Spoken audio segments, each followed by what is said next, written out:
I just wanted to thank you for your support of this broadcast over the past couple of years, and I'm saying thank you for a lot of reasons. And Doug Vermeeren, a filmmaker and a director of a documentary called The Gratitude Experiment, is going to discuss with us all of the effects that saying thank you, a simple task with some authenticity, actually goes a long way. Definitely can. Definitely can. Welcome. Thank you for having me. It's good to be back with you. Okay, so why did you, or how did you get into trying to answer the question, does saying thankful have positive effects? Well, I think we try to study it really from a scientific point of view. What happened is everyone's talking lately about this law of attraction and positive thinking theory, and does it really make a difference? And so I was working with a friend of mine who's a neuroscientist, in fact a professor at a university, and I said to her, is it really a law? And she said, well, you know what, it doesn't have these quantifiable variables that can be repeated by everyone. So it's this law of attraction, it isn't a law, it's a theory. And that got me thinking, what else do we embrace as far as positive psychology that, you know, is it a theory or is it a law? And is there scientific evidence to back it up? And even in business, can it help business? So can it help? Absolutely it can. All right, so tell us what you found out. Well, we found out quite a bit, in fact. We found that when we practice gratitude, it can actually even change our biochemistry and our biology, how we look at things. It changes also our relationships and our interactions with one another. And how? Well, you know, the thing that's interesting is part of our study, we looked at what attributes or virtues, if you will, magnetize us towards each other. For example, what makes me like you and you like me? And the number one is appreciation. When we feel like we're appreciated and honored and recognized for the goodness that we do, we tend to give more back.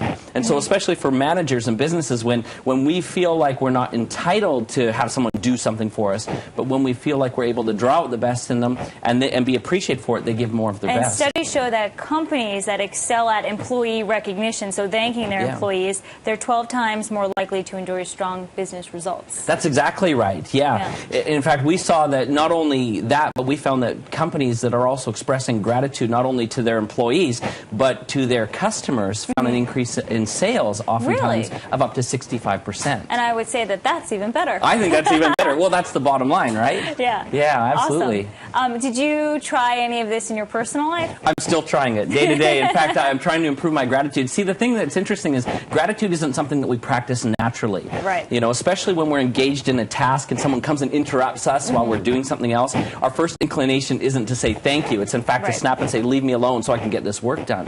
So gratitude takes practice. There are other things that are under that gratitude umbrella. It's not just simply saying thank you, is it? No, it's not. In fact, it really has to do a lot with also recognizing the value that people are bringing authentically. Not just to say, you know, thanks for being there, but to really recognize what they're doing. And part of that appreciation is to also be willing to listen. And so, you know, this is a strong lesson for managers. Sometimes we figure we've got the game plan already laid out, and everyone has to jump according to the beat that we sound. But if we're truly looking to practice gratitude, we also have to be willing to listen and understand the concerns that our employees and customers are facing. Yeah, it seems so simple, but it's something that we don't always do.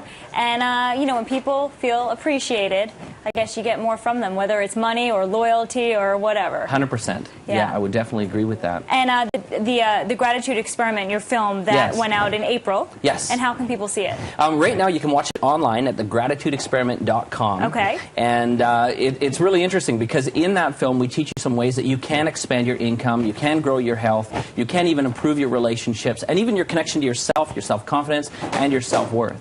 I got to bring a chat to you, and this is the first time I'm reading it as well. Cool. Fox News USMC vet says, I know from real-life experience when people say thank you, especially in today's society, that is desensitized to so many things when people say thank you.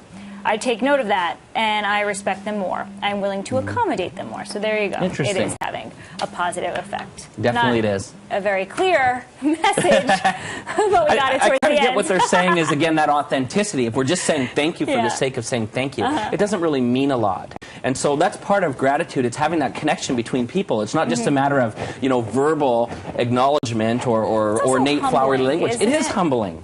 And you know what? The opposite of gratitude is self-entitlement. Oh. And so a lot of times... A lot of millennials are self-entitled. Maybe the millennial generation should learn the two words TU, thank you. Yeah, definitely. But it has to mean something. It has to be authentic.